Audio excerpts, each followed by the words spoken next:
可是講呢啲，愛對你也無意思，因為在愛嘅心裡有了愛你，你可能也分明，愛為曉兩條線，愛對你好也唔係愛照感情。Mong ơi cứu xin khó nên dùng xa một phần chiên thì mong ý trong một tình ngày anh lối xin không xin ai còn nhìn tin cài xin kết tội kỳ ngày chân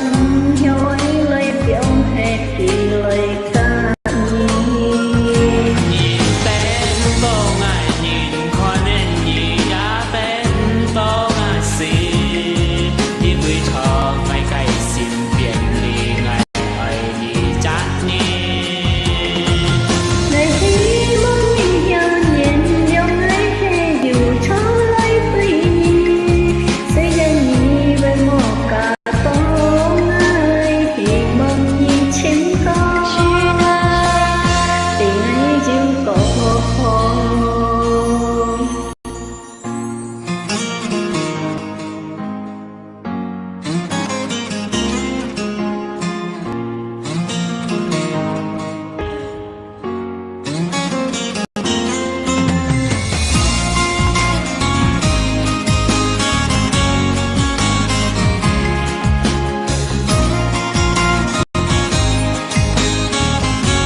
Mong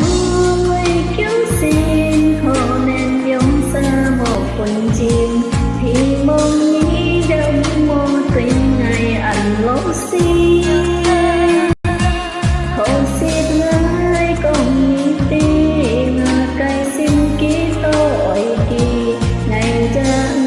hiểu ấy lời biểu hết kỳ lời ca.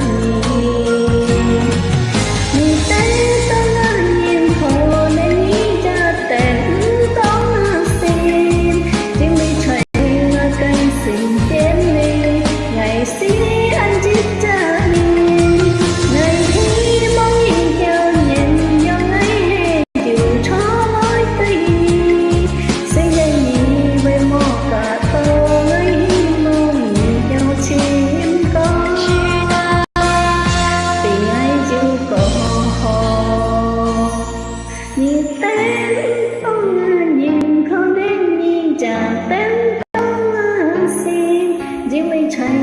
cánh xin kiếm ngày xin